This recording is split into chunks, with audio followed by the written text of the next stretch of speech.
kunnafoni gafew ɲɛfura fɔlɔw ye laseli jumɛnw kɛ? Mina do olu kɔnɔ sisan dani no bita bɔta ciyara bi hali ni y'a sɔrɔ awa tafili na i bɛrɛ bɛ anw yɛrɛ ma bi ka sabu kɛ journaux na cogo ye bi an bɛ le nouveau réveil ko a ko ɲini kana fɔlɔ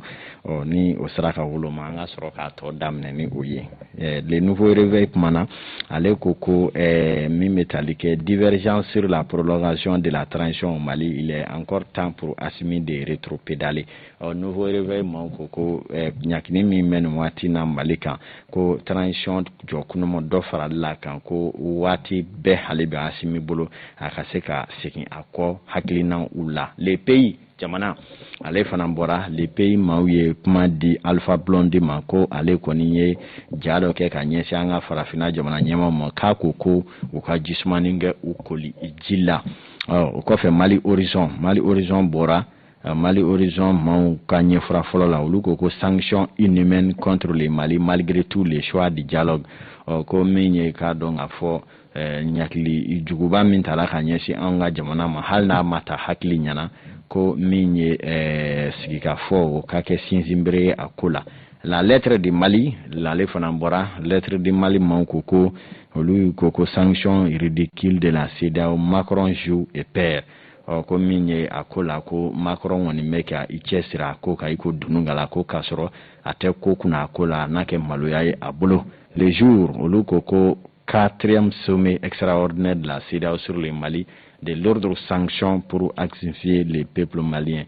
ko ni ɲakili kɔni kɛli walasa ka fiɲɛ tigɛ Mali den la annonceur ko sanction ko in na ko ni CEDEAO kun ye fɛɛrɛ kɛ sa ale yɛrɛ fana ka waati dɔw fɔ an ye nin ko la ko man bisa ni ninnu ye wa o ye annonceur ka kuma ye le destin ko sanction ciblée au peuple malien s'unir ou périr ensemble ko nin waati Mali bolo an k'an tɛgɛ di ɲɔgɔn ma walima a bɛ dafiri an bɛɛ lajɛlen dala hogan ma kumana olu ko sécurité un léger mieux sur la route du poisson min ye k'a dɔn ko lakana sɛbɛkɔrɔ kɔni bɛ jamana cɛmancɛ bolo dugu na Mopti kɔfɛ sira n'u k'a ma ko route de poisson ko a bilama lakana ka bisa kosɛbɛ ka taa Bajangara yan fan fɛ les soft olu ko Choguel a mélangé la transition ko olu kɔni fɛ ko Choguel kɔni ye transition bilama ko bɛɛ lajɛlen de bisi baza les soft maaw ka jateminɛ o ye l'informateur ale fana bɔra ale ko discours à la nation de Assimi une adresse apaisante avec une ouverture au dialogue k'a kɔni kɛra laseli min kɔni bɛ ma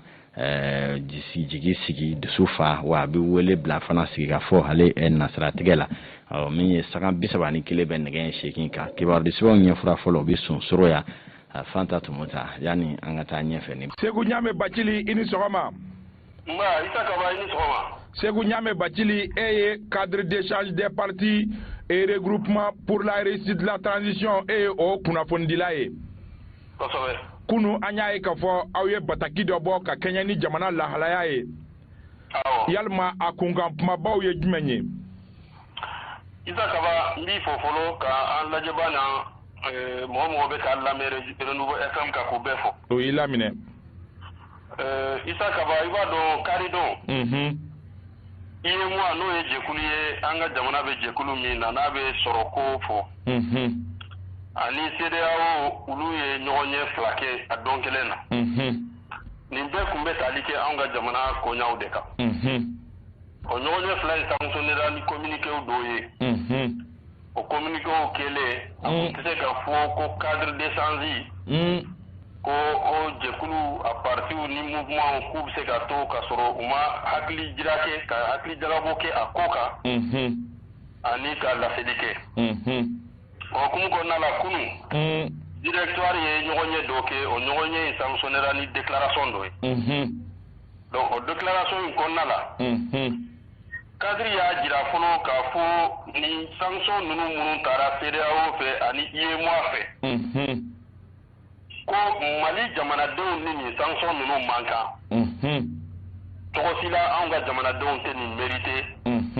parce que anw bolo jamanadenw ma fɛn kɛ jamanadenw nɔ tɛ ko la donc u t'a mérité et puis il faut que responsabilité ka situer a ka dɔn mɔgɔ minnu nɔ don a ka dɔn mɔgɔ minnu nɔ don nin bere ɲangini bere min taara ka da anw ka jamanadenw kun peuple malien ye nin tulu ni yoro bere ye utate ulu ni manka kadaka Mali fana de ni jekulu fulay be tondenye amma deli gato ko tondenya la abada donc o kera anga bisuma kata e folo ko jira anga nyamugo ka ni déclaration ko nala ni ya jatemile izakaba ni tanso ni mena ni geleya chaman de anga jamana de onka sigatala jamana de munu deja togoya ka gele ambulo ni ye balo ko jatemile geleya be ala ni ye lakana ko jatemile geleya be ala ni ye krizi wero be munu be talike hali keleya ko la hali ni korono bidisi ko ina donc ni be geleya mu nyesilembe anga jamana de o mani watina donc an kum se ka te de telle sorte que jamana de o sedao kum se ka u kisi ni sanction ma nga isa kaba ni ye cadre ka déclaration jatemile cadre a jira ka fo ale wele kanda mena a wele kan nu be kunkunye de anka kisi ni doima a wele kan nu ma famia mara nyema ofe sino mara nyema o kelelite o juguyate u demeni sira kundo parce que ni ala ye mara kalifai ma watila aba kalifai ma jamana de un togola wala sa ikase ga jamana de nu bla sira ka u bi kisi geleya ma sira mu fe donc o mara mana kalifai ma tay caman be walew do ibulu walew ke wala sa jamana don kana bla toro kono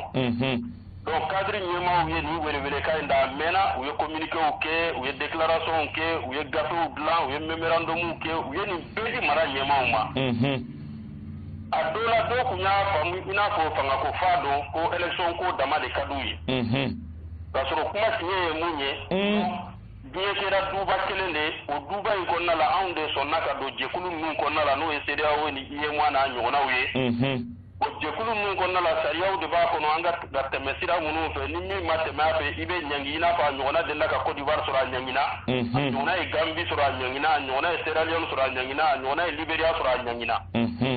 ma fi sagote nyangini ye cadre nyoma o ka wele kan munu kera don temeno na kunkunyere ma kalfara munu ma uluka fere beke an kana seni sanction no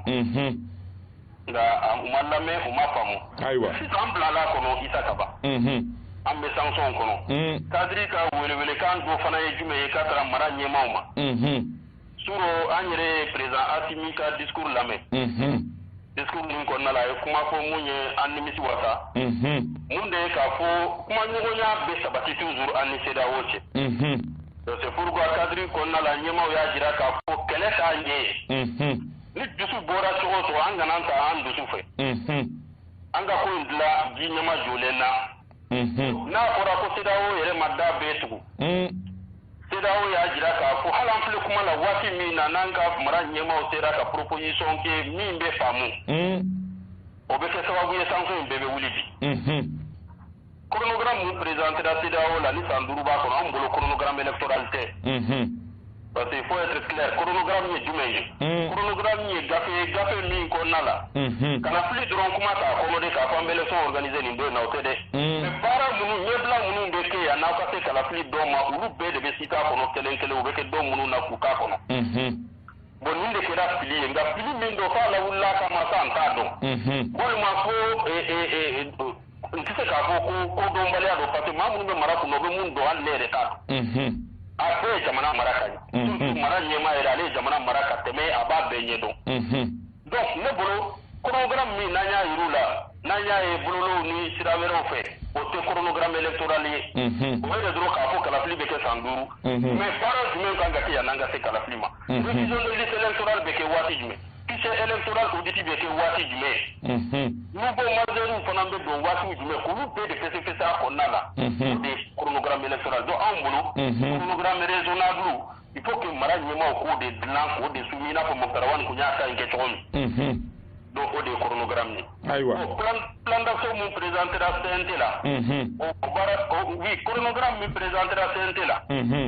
o bara nyebla nu de baje il faut que ulu bara o de ka telia la an te dawo ka kuma nyoya sabati isa kaba te dawo ma fe be da tu te dawo déjà ayira ka fo balo bi se ka don ayira ka fo état bi se ka don donc président te ayira ka fo courant ko bara o bi se ka continuer donc awulu nyona munu fo ni balo be se ka do taji be do kuran ko be continuer an ko gouvernement ni communiquer min ke aso an bolo kum se ka tandu yere ma ya nu ko communiquer ke parce que c'est dawo ye sira do bla ka fu du se ka ke donc nanye ko no ya yere ma mata kele sira la avant permettre ani sira o ka no fa mutan so en ka wuli telia la o de an ka famali ye ni ko ina encore une fois jamana do be yoro ni an cadre be ye an be jamana do ko pata an ka paso do aywa ma ti se ka ba yere faso la an ba faso fe wanti transition contre la anti pouvoir contre la an be demain de peut-être akil na o te kelenye mais an ga demain ye de pour que ensemble an be kan tigi nyama an ga la fa aywa segu nyame bacili ambe ifo an wado ma welele o ye Segu Ɲame Bacili a bɔra ka lasili minnu kɛ ndalemala bɛɛ y'i ka tatata a kɔnɔna la an bɛ Isa Kaba bisimila sisan a ka don décryptage kɔnɔna la ka walawalali kɛ maliden kelen-kelenna bɛɛ lajɛlen ye i n'a fɔ bakurubaw la an y'a fɔ ɲɛna k'a fɔ diɲɛ seleke naani ka kolatigɛ jɛkulu ni o ye conseil de sécurité de l'ONU ye fɛn min kɔni bɛ tali kɛ olu ka ɲɔgɔn ye kan kunu a kun cɛra ka sɔrɔ la u ma bɛn kelen ma Mali lahalaya o kan Isa Kaba ale b'a ko walawala aw ye. Isa Kaba Sidibe i sɔgɔma. Fata Tomotan nisɔndiyalenba bɛ i bisimila n'a fɔra ko. O bɛ dɔ ye cogo la i n'i ka maillot n'i ka drapeau. N'a fɔra ko dolatan bɛ yen a kuma wasara n'a fɔra ko dolatan bɛ yen anw nisɔndiyalen de bɛ si nka ani jɔrɔ fana bɛ si. Siga t'o la. Mali samata sɛgɛw olu kan ka don tulon na bi farafinna dolatan a ta ko 33 min n'a bɛ ka kɛ Camerounkaw fɛ yen nɔ. An kɔni nisɔndiyalen b'a dɔn k'a sɔrɔ k'a b'an kunna k'a fɔ ko faso ni kunnawoloba bɛ bɔ bi an bɛ nisɔndiya k'a sɔrɔ k'an degunnen dɔ bi. Siga t'o la. Nka o victoire in o bɛna bɛɛ fara ɲɔgɔn kan ni victoire filanan fara ɲɔgɔn kan ni coupe taara. O bɛ dusukun apaiser n'o kɛra o bɛ fisaya an ma Ala ka ɲina k'an ka saya o la an bɛ an ka dugawu fara aw ta kan kabi baara in daminɛ aw yɛrɛ bɛ k'a fɔ an bɛ an ka dugawu fara aw ta kan Ala ka an ka samata sɛgɛw garijɛgɛ jaabi mɔgɔ ma min kɛ kabi coupe d'Afrique in daminɛ u ka saba ani kalangolo k'o kɛ Tinisikaw la bi n'o kɛra tɔ fɛn fɛn bɛ kɔfɛ ka na olu bɛɛ bɛ siran ɲɛ kabi coupe d'Afrique daminɛna mɔgɔ ma tɛmɛ bi 2 ɲɔgɔn na kan nka bi an ka saba ani kalangolo de kɛ mɔgɔ ninnu na. Siga t'a la Kaba an ka don décryptage babu kɔnɔna la a ka d'an ye fɔlɔ yanni an ka taga ɲɛfɛ i ka ɲɛfɔli kɛ an ye conseil de sécurité de l'ONU yɛrɛ fɛn jumɛn de don jɛkulu sugu jumɛn don ka baaraw ye jumɛnw ye. Ni kuma nafa ka bon kosɛbɛ k'a sababu kɛ ni kunnafoni nasuguyaw bɛ kɛ sababu ye an ka dɔnniya fana ni dɔnniya fitinin min n'an y'o sɔrɔ k'o tila ani mɔgɔw ni ɲɔgɔn cɛ Nations Unies yɛrɛ ye diɲɛ seleke 4 tɔnba ye diɲɛ seleke 4 tɔnba min ni bɛɛ lajɛlen b'i yɛrɛ sɔrɔ a kɔnɔ fo k'a bɔ jamana damadɔni na olu y'a décider k'a fɔ k'olu tɛ k'a membre nka diɲɛ seleke 4 bɛɛ b'a kɔnɔna la walasa an ka ɲɔgɔn dɛmɛ an kana to guerre mondiale minnu kɛra ni bɛɛ bilala ɲɔgɔn na olu ɲɔgɔnnaw kana kɛ bilen yanni kɛlɛw ka kɛ kangariw ka da sigikafɔw ka kɛ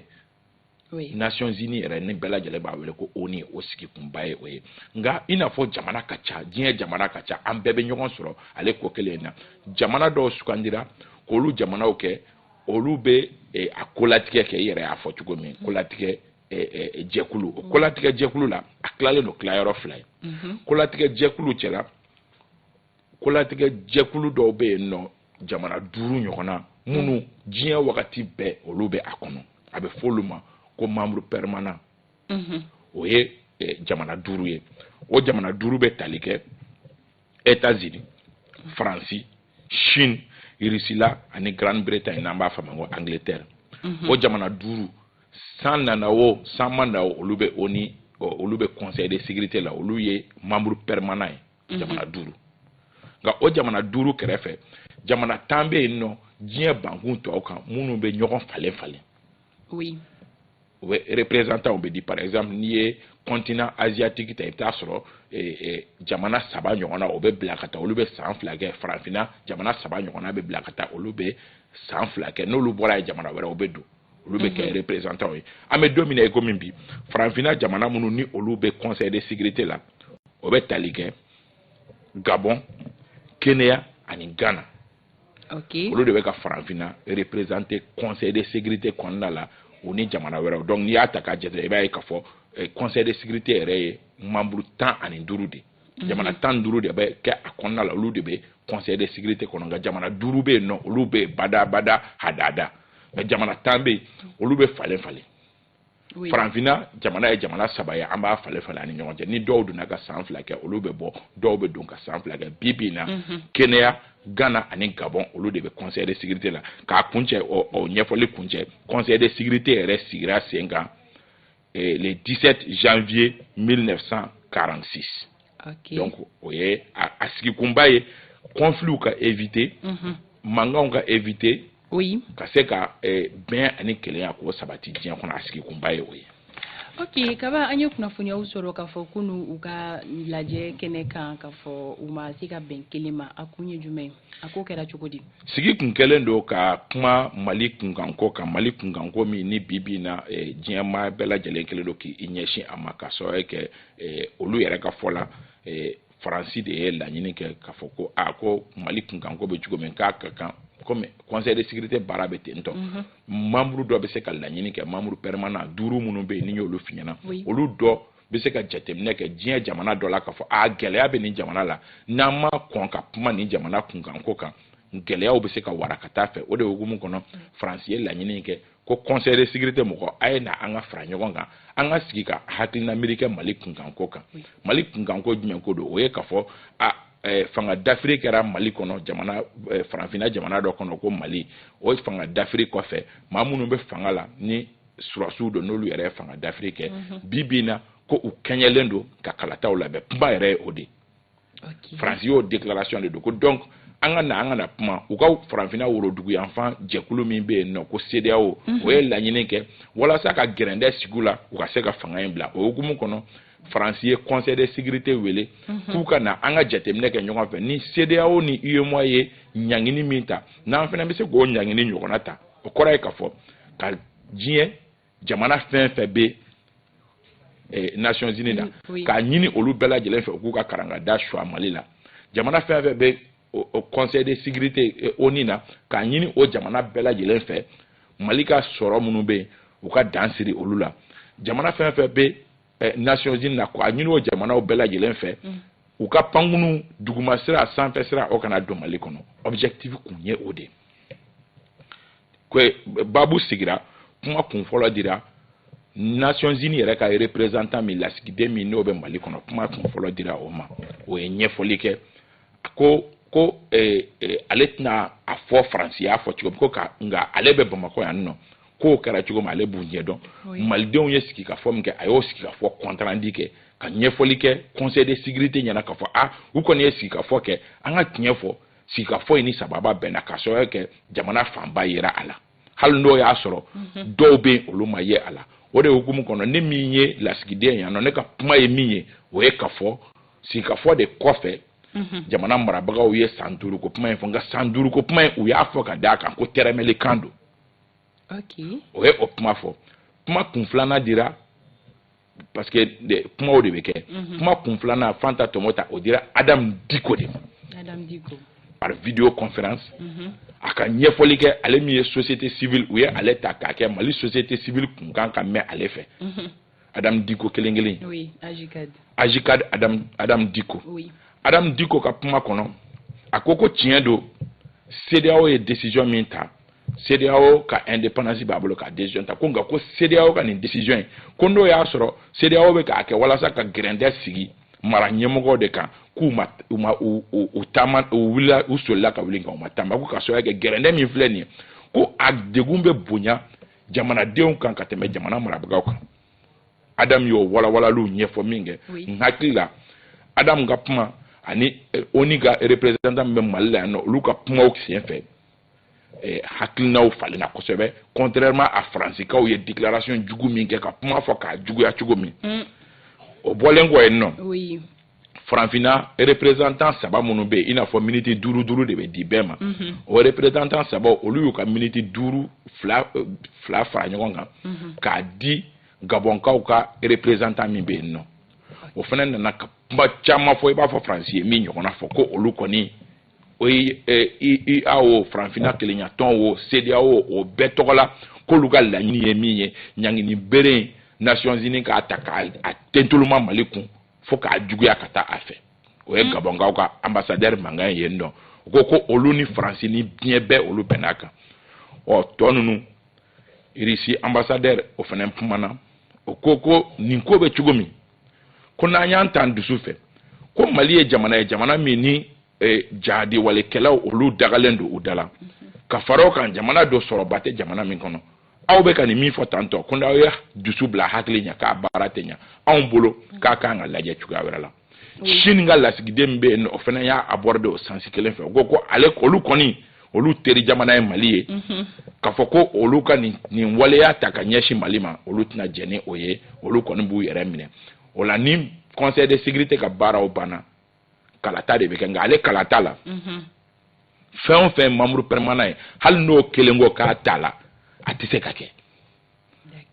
donc o kɔrɔ ye k'a fɔ États-Unis Grande-Bretagne ani Faransi olu saba sɔnna ko ka CEDEAO ka sanction ko o rekondi anw kan nka Chine ni Russie ko abada ko tɛ kɛ k'olu tɛ jɛn n'a ye u ye ɲɔgɔn tibitaba fo ka taa fo 19h la kunun o bɛ bɛn tileganfɛla ma dɔɔni États-Unis kaw fɛ yen nɔ a ma ɲɛ min kɔ kɔdon kɛra ɲɔgɔn na bɛn ma se ka kɛ hali déclaration ma kɛ Faransi yɛrɛ tun ye déclaration dɔ labɛn ko ko u ka bɛn o déclaration kan k'a fɔ ko ni Mali ma teliya k'u bɛ sanction bi Mali kan hali o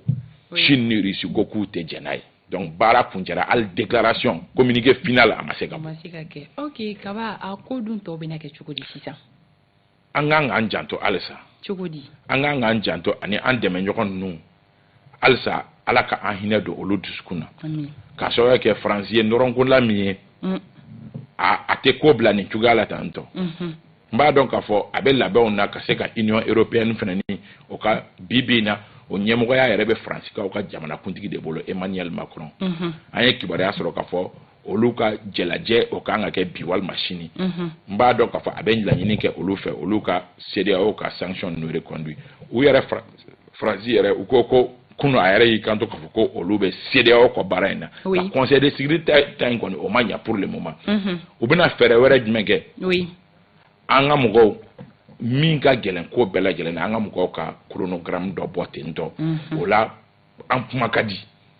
u ka chronogramme dɔ bɔ joona chronogramme min ni hali jamanaden minnu bɛ yen n'u kɛlen don ka bankari boloda bi na u bɛɛ bɛ sɔn chronogramme ma san 5 o cayara an ka tiɲɛ fɔ an bɛɛ bɛn n'o kan maintenant chronogramme dɔ ka bɔ walasa an ka kumada sɔrɔ ani fana mɔgɔ minnu bɛ fɛ k'an dɛmɛ olu fana ka kumada sɔrɔ ka sababu kɛ ni fɛn fana tɛ yen nɔ fo Russie ni Chine ka to ten tɔ an teri jamana do les pays n'ont pas d'amis ils ont des intérêts il faut que an ka proposition dɔ kɛ joona min na mɔgɔ bɛ se k'an dɛmɛ min kan mais n'an fana tora ten tɔ k'an jigi da ko an teriw bɛ yen nɔ a baara bɛ gɛlɛya don dɔ donc an ka chronogramme dɔ bɔ joona min n'an b'a proposer walasa an ka dɛmɛ o kan o bɛ dansigi sɔgɔma wɛrɛ in na walawalali la ka tila ka dansigi bi renouveau matin ale la wagati tɔ tɛ bɛrɛ Kaba i bɛ se ka mun fɔ an ka bɔ kuma kɔnɔna la an kɔni an t'a dabila ka Ala deli fɛn fila kan k'a deli gɛlɛya min n'a bɛ yen nɔ ani jugu minnu ni bi na n'olu bɛ ka waleya jugu ta ka anw sɛgɛrɛ Ala ka n'u sara n'a ye nka Ala ka n'a u se an na an ka laɲini tɛ Ala k'u sara ni a ye nka Ala ka n'u se an na an ka samata sɛgɛw fana bɛ bɔli min na bi Ala k'a sebaya di an ma ami Ala k'a sebaya di an ma an ka denmisɛnw an dalen b'u la mɔgɔ t'i dabile yɛrɛ n'o tɛ an ni minnu don an ka bɔgɔnɔ caman bɛ olu tɔ na olu ka bɔgɔnɔ ka dɔgɔ anw tɔ na kosɛbɛ nka ndolantan don o de la an bɛ to on reste dans la sérénité et Renouveau FM sanfɛ kabini nɛgɛ kanɲɛ 13 Renouveau FM 98.1 a Moribo Sandogo ni Youssou Traoré ani farikolo ɲɛnajɛ kunnafonidilaw olu bɛ n'u sigi Zakaria Fɔnba ka yamaruya kɔnɔ k'a lase a yɛlɛko kumanu a n'a tɔw an bɛ ɲɔgɔn sɔrɔ o la ka fara a kunnafoni sanuman kan bamanankan cɛ ɲina Isa Kaba an b'a fɔ ko bonne chance aux aiguilles du Mali o yɛrɛ de ye kuma ye k'i fo Kaba ɲinini ani walawalali baara ɲɔgɔn tɛ an bɛ an kanubaga kelen na bɛɛ lajɛlen fo maa o maa bɛ sɔrɔ anw na don o don bɛɛ bɛ fo i ka timinandiya la ka fɔ aw ni ce Renouveau télé ale sugantili la an bɛ an ka musokɔrɔba ka foli kɛ Safiatou Traoré fo yan fo Faransi ka fara an kanubaga fɛn bɛ Faransi an ka foli bɛ u bɛɛ lajɛlen ma ɲinɛ Saka Togo la kɔ an bɛ taga kiri n'a Seku Bakani a n'a ka denbaya an b'u bɛɛ lajɛlen fo fankelen jara ale bɛ Bajanbugu la madame Sali tanti Jaba an ka musokɔrɔba don a bɛ Banangabugu la n bɛ sɔgɔmada fɛ foli d'a ma k'Ala ka nɔgɔya kɛ an ma ɲinɛ Bakari Banbera kɔ ale bɛ san Elhaji Burama Fofana 500 ale fɛnɛ bɛ san an ka cɛkɔrɔba don k'a ni sɔgɔma fɛn bɛ tali kɛ Musa Kamara la ale ye Kɛɲɛba maire ye ko jɛmukan in tɛ fɔ a kɔ an bɛ sɔgɔmada fɛ foli di a ma Laurent Kulibali tɔgɔ la ka bɔ Renouveau FM na Sarafilu Kulibali procureur Sarafilu aba entrepreneur aba yan fo segukaw fɛ na fana bɛ lamɛnni la nin wagati la an bɛ foli belebeleba d'a ma Albaja Diko ale fana ye kunnafoni dila ye ayi i ka foli bila a damana ko kɛ e fo wa a ye fɛn dɔ fɔ ka fara a kan k'a diyara n ye ko présentatrice cɛ ɲumanin ko votre belle présentatrice an bɛ Albaja fo an bɛ kanubaga bɛɛ lajɛlen fo Fanta Tuma bɛɛ lajɛlen bɛ fo Musa Tarawele